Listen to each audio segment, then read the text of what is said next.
Hello, this is Paul Callahan from Taylor Wessing, and welcome to our webinar on Brexit and the potential consequences for your business.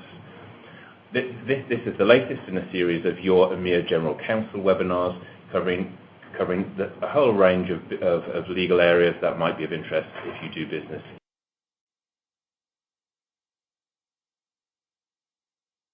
in the UK. Needless to say, the possibility of a vote for Brexit on June the 23rd is extremely topical at the moment. The polls seem to be a bit all over the place, with online polls showing a very close race and telephone polls suggesting that Remain is actually ahead. But we do need to look at what the legal implications would be if the vote on the 23rd of June is to leave. So we're going to be covering a number of different legal areas, including employment law, immigration, consumer contracts, and data protection. But first of all, I'm going to hand over to my colleague Sian Skelton, who's going to discuss some of the legal background to the issues. Thank you, Paul. There's no precedent for leaving the European Union, and other than Greenland in 1985 and Algeria in 1962, no other country in recent times has left. So, if on the 23rd of June the UK votes to leave the EU, then we would need to notify the European Council of our intention to leave. And then the Council would then negotiate the UK's exit from the EU. Under the agreement with the European Union, there's a 2-year window in which to negotiate the exit. This period of time seems particularly short given the complexities of the exit arrangements, although it can be extended by mutual agreement of the parties. While there are uncertainties around the form of the Brexit and the length of time it would take to conclude, there are a number of existing models for relationships between the European Union and non-EU countries, which might form the basis of the UK's continuing relationship with the EU post-Brexit. I'm going to touch on these just very briefly to just give you a high-level overview. The first of these I wanted to discuss is the Norway option. So Norway chose not to join the EU, but instead joined the European Free Trade Association, which is known as the EFTA, and then also joined the European Economic Area, also known as the EEA for short. If the UK did the same as Norway, it would allow the UK to participate in the benefits of the single market. The next option would be the Swiss option. Now, the Swiss chose to become a member of the EFTA, but chose not to become a member of the EEA, choosing instead to negotiate a number of bilateral agreements directly with the EU to allow it to be able to trade directly with the EU. The third option is the Canadian option, and actually this option is still going on. I mean, Canada is still negotiating a free trade agreement with the EU. The negotiations have been going on for over a decade. And there is currently a little bit of uncertainty as to whether it will actually get finally past the post. But if we went down this route and could negotiate a free trade agreement, we would again be able to trade freely with the European Union. And then the final one just to touch on is the rest of the world option. So this applies to all the other countries that don't have direct relationships with the EU. Under this option, the UK would not be subject to any European law and wouldn't have to make a contribution to any European budget, but conversely would be subject to any trade tariffs applied by the European Union, and also would have to still continue to comply with relevant EU standards in order to be able to trade with the European Union. If we think about what the legal effect of an exit would be, again, obviously this is very uncertain. But I think what we can say is that, upon exit, it's very unlikely that the government would remove all EU-derived laws from statute books as soon as the UK leaves. To do so would be a huge logistical undertaking, and getting consensus from the government on what it should be replaced by would be very time-consuming. From a trading perspective, in many areas, if we do not comply with EU law, we will not be able to trade with the European Union. Areas of law which we think are unlikely to change significantly would include consumer protection, financial services, and product liability. Finally, if the UK exits, obviously will not be required to adopt any new legislation that the European Union chooses to pass. However, in certain areas, if we don't comply with that legislation and take into account relevant rulings from the Court of Justice of the European Union, then our ability to trade with the EU may well be restricted. I'm going to now turn to Paul Callaghan to talk about the employment implications. Hi. Back to me now. So as Sian suggested, there's an awful lot of uncertainty as to what actually would happen from a legal perspective, because a lot of making that decision depends on what sort of model we then go for. And of course, it's not up to us. It's up to the EU as well as to what they're prepared to agree with us. Now, the proponents of Brexit, they believe that given the strength of the British economy and the desire of our European Union partners to continue to have free trade with us, we would be able to negotiate a completely different model, a British model, which would potentially actually allow us to change our laws and to change our employment laws. And certainly a lot of the supporters, at least in the Conservative Party for Brexit, one of the attractions to them of Brexit is to potentially be able to repeal a number of the employment laws that derive from the European Union. And on the slide you have in front of you, I've listed some of those areas where UK employment law actually does come from the EU. So discrimination, most areas of discrimination that we currently have are at least impacted to some degree or come entirely from European Union law. So we did previously have sex discrimination, race discrimination and disability discrimination rights, but protection in relation to age discrimination, sexual orientation discrimination and religion or belief discrimination come entirely from the EU. So theoretically, if we left the EU, we could repeal those laws. TUPE, the Transfer of Undertakings Regulations. Alan Clark, the famous Alan Clark, was the government minister who introduced those regulations to Parliament in the early 1980s, and he made it clear as a Conservative minister under Margaret Thatcher that he hated them. So it seems reasonably likely that if it was possible, that a Conservative government would look to remove TUPE. Likewise, collective consultation. The obligation to consult collectively comes only from the European Union, and that applies where there are large-scale redundancies, at least 20 in an establishment, or, again, where there's a TUPE transfer. So those potentially could go. Paid holiday. There was no right in UK law at all for any paid holiday whatsoever until the working time regulations came in. So if they were repealed, we could theoretically have a situation where there was no right to paid holiday in the UK.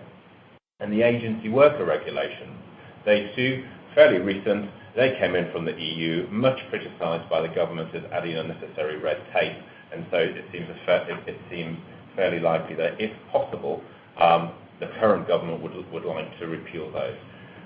But, to go back to what Sian had said, would any of those changes be permitted anyway? The Swiss and the Norwegians, for example, both of whom have different agreements with the European Union that are sometimes looked upon as by people campaigning for Brexit as options for us, they require both Switzerland and Norway to comply with all of those employment laws. So actually, if the price for a free trade area is the same as it was for Switzerland and Norway, none of those changes that we've discussed as possible on the other slide, on the previous slide, would be able to happen. So the big question then is whether the UK would be able to negotiate something different so that in fact we could repeal some of those EU-derived laws. And that, of course, is the big unknown, and we will have to see. So what discrimination changes could we see if we're allowed to implement them post-Brexit? Well, the last government wanted to have a cap on compensation for discrimination. That wasn't allowed because of EU law, unlike unfair dismissal, which is capped, and where the cap was reduced by the previous government, compensation for discrimination has had to remain uncapped. The government made it clear it wanted to change that, so it seems reasonably likely that post-Brexit, which, as Sean's alluded to, would take at least 2 years to get to, so we're still talking about at least 2 years' time, then perhaps compensation for discrimination could be capped at something similar to the unfair dismissal cap. Also, theoretically, we could go back down to sex, race and disability discrimination only, because those were the only ones we had pre the European Union directive, although given the way society has moved since then, it seems relatively unlikely that those causes of action would be abolished altogether, and there's not been any indication from those who are supporting Brexit that that is something that they would look to do. Cheapy. As I mentioned, cheapy is something that has historically been disliked, particularly by Conservative governments. Could it be abolished?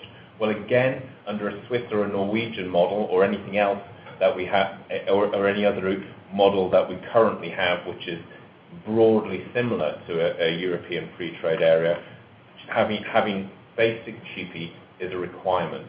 So unless the UK is able to negotiate something way better than the deals that other countries have got, it seems likely that cheapy would stay.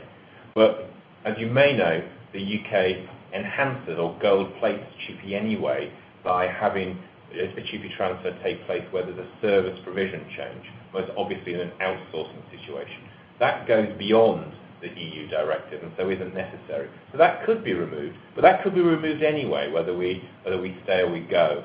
And a couple of years ago, the government actually consulted business about whether it would like to abolish that second limb of cheapy, and the consensus generally was no, because what it does is it gives certainty as to when cheapy applies and when cheapy doesn't apply. So if you're going to have cheapy, a lot of business people think better to at least know when it applies, and a lot of commercial agreements are drafted assuming cheapy does apply, and the costs of cheapy are factored into those agreements. So that could actually cause more disruption to business potentially if you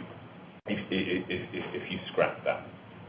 Then the real bête noire from an employment law perspective in the eyes of a lot of people who don't like what comes from the EU is the working time regulations. The regulations are incredibly complicated, especially for workers who don't work standard hours. It becomes very difficult to work out their holiday entitlement, to work out their rest breaks, and it just seems unnecessarily complex. And it's clear from a lot of the commentary that that is the first directive that a lot of the supporters of Brexit would like to see go. So would it be scrapped? Well, if we were allowed to again, and we probably wouldn't be allowed to under any of the existing free trade models that other European countries have. But as I mentioned earlier, theoretically that would mean there was no right to paid holiday. And I know a lot of US businesses in particular where there is no right to paid holiday have now moved away from any vacation, as they call it, entitlement at all, and just have a policy of unlimited vacation where you can take what you like as long as you hit your targets. So it may well be that that's the way the market would move in the UK if we did manage to scrap the working time regulations. Likewise, the right to rest breaks and to the maximum 48-hour week, from which we do potentially have an opt-out anyway, they too would go. So I think certainly if it was possible to abolish anything, then I think the government would look to abolish or at least heavily modify the working time regulations and possibly the agency worker regulations as well, which critics think causes an unnecessary burden on business. Now over to Charlie Pring, who will tell you what he thinks might happen from an immigration perspective. Thank you, Paul. So I wanted to continue the HR theme and have a look at the immigration issues and possible consequences of the Brexit, particularly looking at the employer's perspective. Immigration is one of the key battlegrounds in the Brexit debate, and the reason for that is because of the EU free movement of worker laws, and that allows citizens of the EEA that Sean mentioned and Switzerland to have the unrestricted ability to live and work in the UK. So that's more than 30 European countries whose citizens can come to the UK and work in any role for any company without any restriction, without any visa or other permission needed. And that allows those who are arguing for Brexit to say that there's no control over the UK's borders. There's about just over 2 million EU citizens already in the UK. That's about 6% of the population.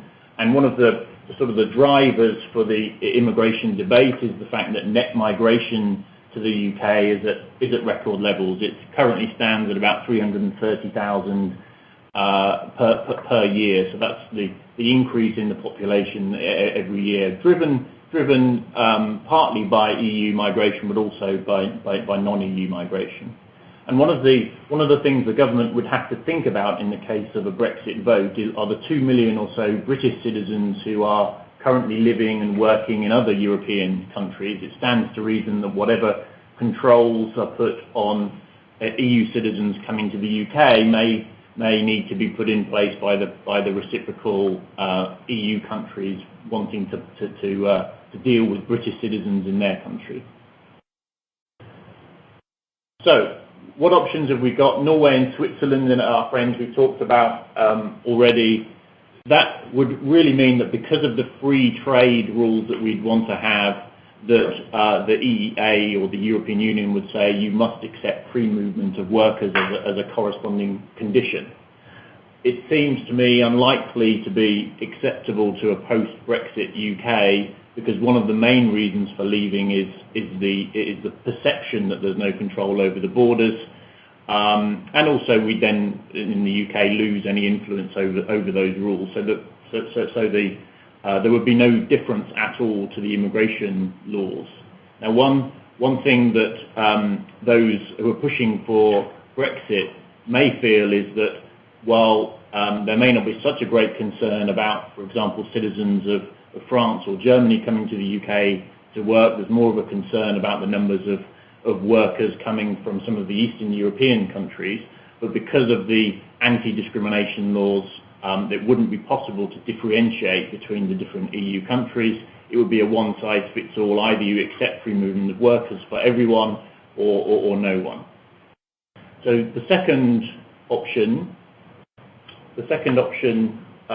would be to have individual negotiated agreements with each EU country. So you have bilateral arrangements with each member state.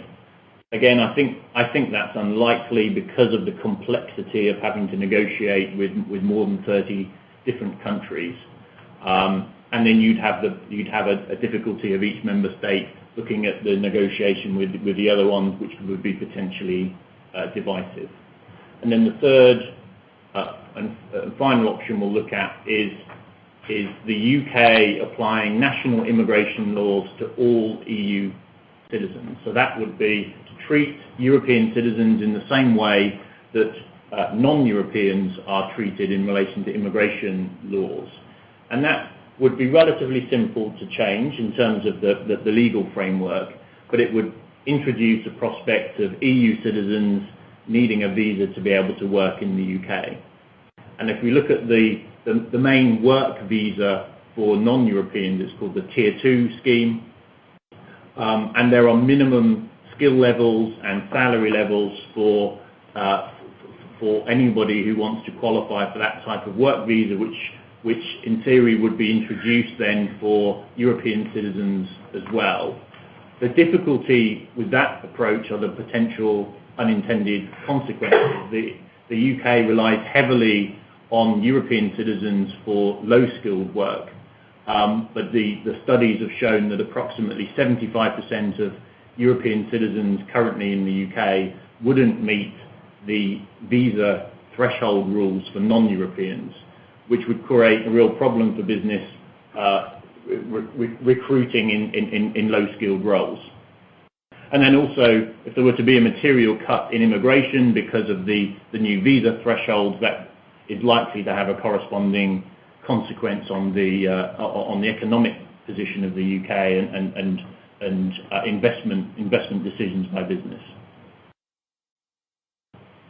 So we're likely over the next 2 years, or however long it takes for the negotiations to take place in the case of a Brexit, to have some transitional arrangements around immigration for those EU citizens who are already physically in the UK, working in the UK, but then also the corresponding position for British citizens who are living in other EU states.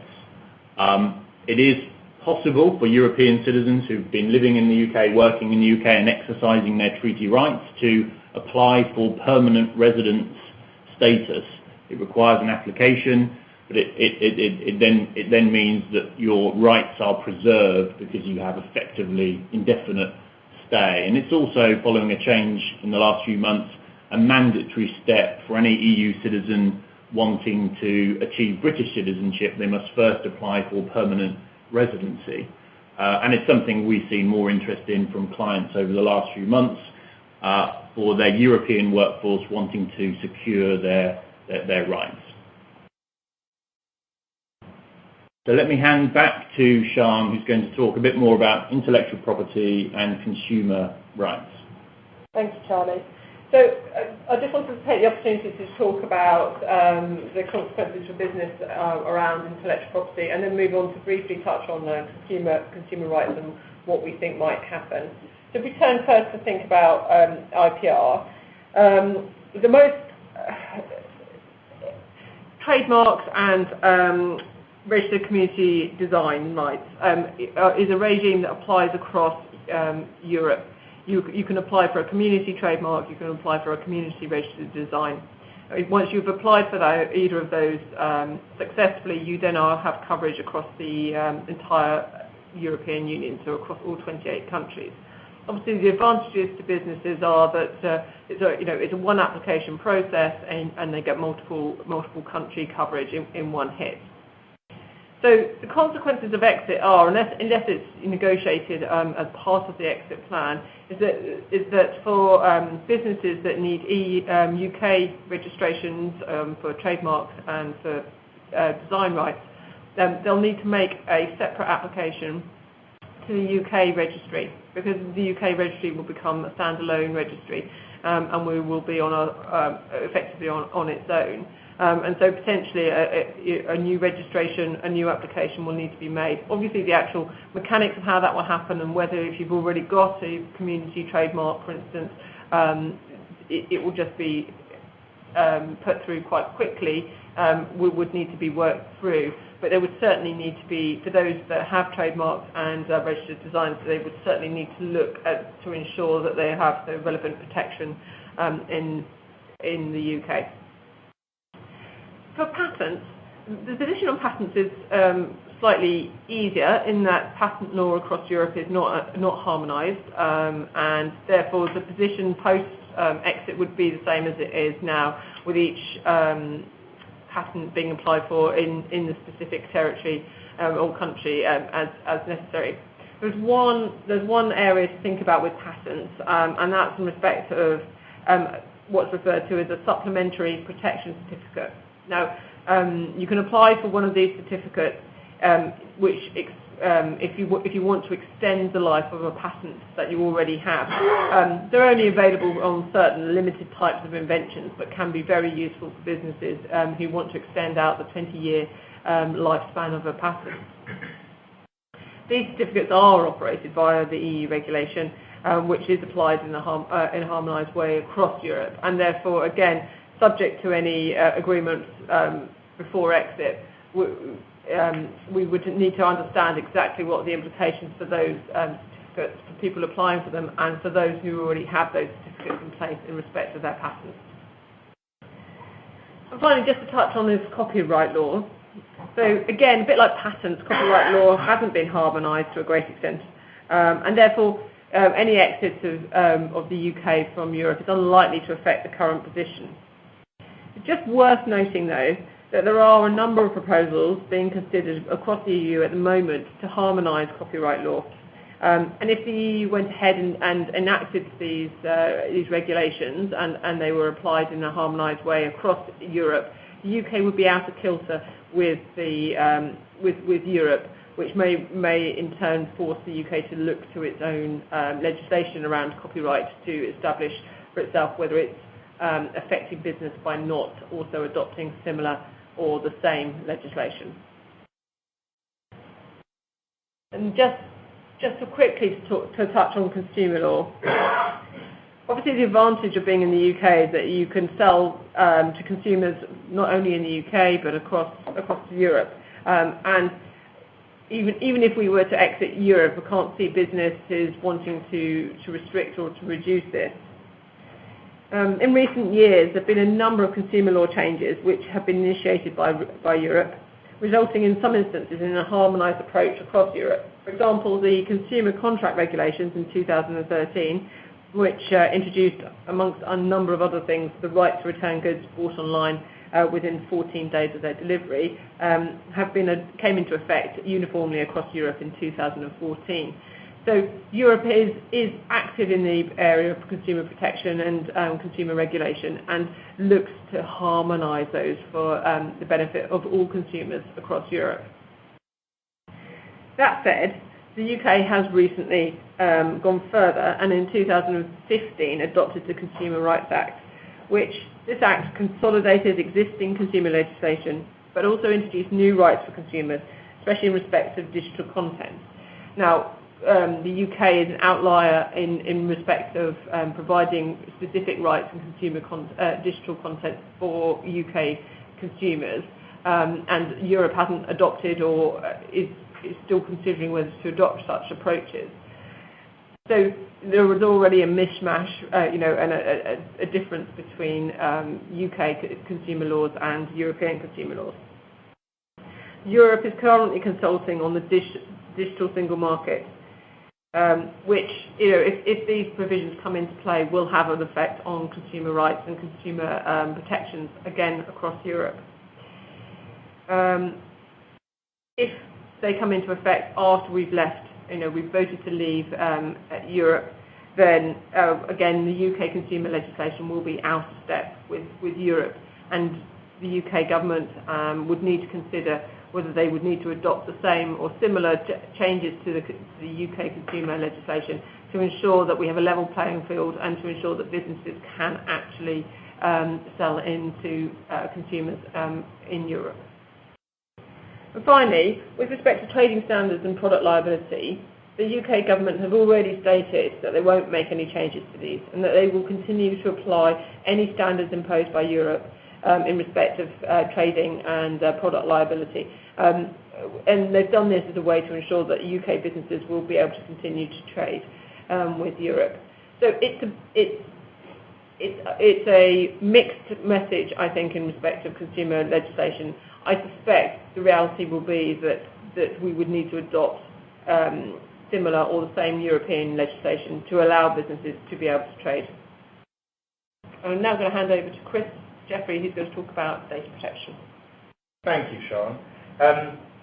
So on data protection, as many of you will know, that's a pretty tricky technical area of law impacting all businesses who collect or use or store or process personal information.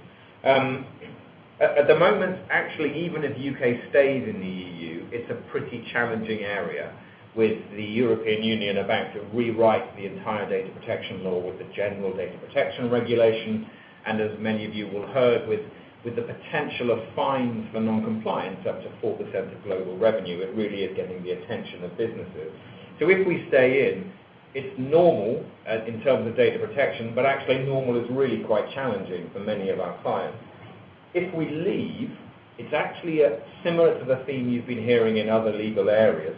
There is some uncertainty about what would happen, particularly 2 years plus out, if it's as likely the UK had not fully negotiated the terms of its relationship with the rest of the EU by then. Some of the Brexit campaigners talking about the bonfire of red tape that comes out of Europe have suggested that a much lighter touch privacy regime could be on the cards in the UK, and that would play well to the UK as a popular European destination for US tech companies and for other external investment where business models are heavily dependent on the collection of data. But there are limits to which that is realistic, in my view. If you think of two possible scenarios, the EEA option So, following the Norway route, if the UK did that, they would have to, in all likelihood, agree to have very similar legislation to the new General Data Protection Regulation as part of that accession agreement. So we'd be in a very similar place, I think.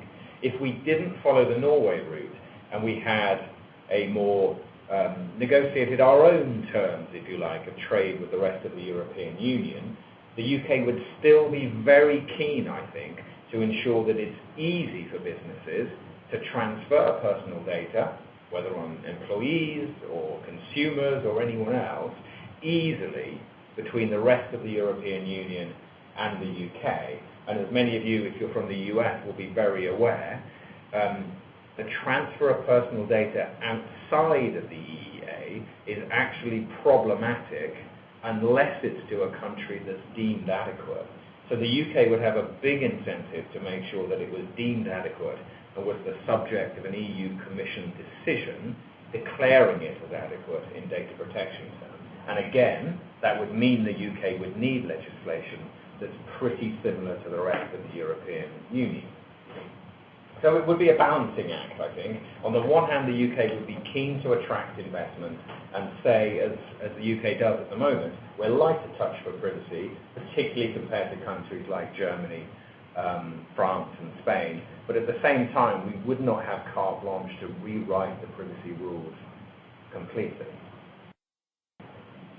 And then I wanted to touch on commercial agreements, which is quite a wide area. I think the bottom line is that when it comes to, this is the whole range of supply agreements, distribution agreements, all the business-to-business relationships which underpin trade between the UK and the rest of the European Union, EU law makes quite a useful contribution at the moment in setting out some pretty clear rules about which law governs, which courts would hear a dispute, and how court judgments can be enforced across border with the European Union.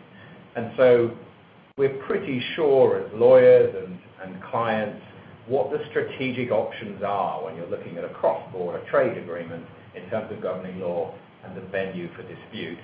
And that would become, I think it would risk becoming significantly less clear if we left the EU unless it was replaced with something quite similar, which is possible, but at the moment we just don't know how that would play out. And what I wanted to touch on for the last of my slides was what in practice we're seeing our clients do when they're looking at commercial agreements. So for new agreements that aren't yet signed, particularly looking at that period of down 2 years out and before the UK's terms of trade are finalised, many clients are looking for shorter term agreements. So they have more flexibility should the UK leave the European Union come June the 23rd. If you have to enter into a strategic long-term agreement, then additional termination rights perhaps. We're seeing a lot of clients and we're drafting material adverse change clauses where, for instance, if the implications of Brexit just in commercial terms would mean that the contract's no longer viable. Other clients, and I think this also may make sense for longer term agreements, are reconsidering whether English law and courts is actually the most sensible European law and venue for longer term agreements which also affect some other EU country. For existing contracts which are in place and maybe go way beyond a possible Brexit, I think it's a good idea where they're material to the business, as soon as we get the decision and if it goes towards Brexit, to look at those high value contracts and work out what it means in commercial terms to be locked into them post-Brexit scenario. So for instance, there's lots of talk in financial services and broadcasting that if there's an agreement that depends on a UK business having that passport, enabling it to be able to sell in financial services or broadcasting services throughout the whole of the European Union, what the business impact of being locked into that agreement if they can no longer do that because the UK has left the EU. Equally, I think clients should look very closely at where English law and courts for a cross-border EU agreement still hold good. Now, of course, the bottom line is you're locked into those agreements, so renegotiating them post-Brexit may not be easy, but I think it's certainly a good idea to have on the radar a list of those that could become problematic and something of a plan post-Brexit for dealing with them, perhaps renegotiating, perhaps looking for other reasons to terminate.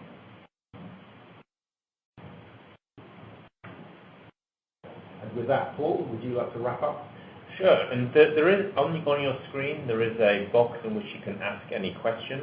If you do have a question, do write it in, because we have a few minutes in which we could answer them. But I think generally the consensus from our side is that there is a lot of uncertainty for business, and we can't be absolutely clear what would happen from a legal perspective. What is apparent though is that there would be no quick change. Any legal change is going to take at least 2 years, possibly longer, and it's going to be within that 2-year period that we have a better idea of how we were negotiating our arrangement with the other European Union members and what we have to accept or not accept. Of course, within that time, we're not due to have a general election, so we do have the certainty of knowing that or the very strong likelihood that we'll have a Conservative government that is negotiating that. David Cameron has said that he will remain as Prime Minister irrespective of the outcome of the vote, although obviously political events can overtake a politician's stated intention. So it's certainly very interesting times. I guess the main short-term implication might be that uncertainty may make some companies more reluctant to invest in the United Kingdom in the short term. As I say, at the moment the polls are suggesting that Brexit won't happen, but some polls are very close, and in fact some polls still put Leave ahead. So we really don't know. I suspect it's all going to come down to turnout at the end of the day.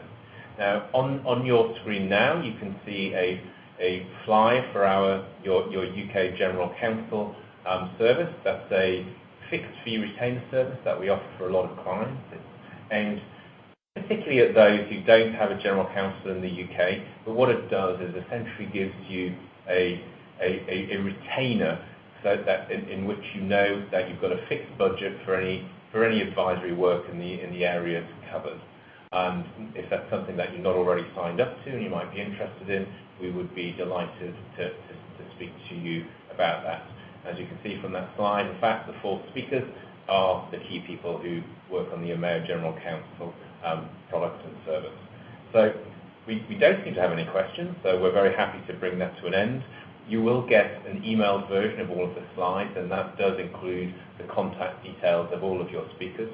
So if you do have any follow-up questions, don't hesitate to contact any of us by email. So many thanks for joining us. I hope you find that useful. And who knows, we could be having a follow-up webinar after the referendum in June. Thanks, and enjoy the rest of your day.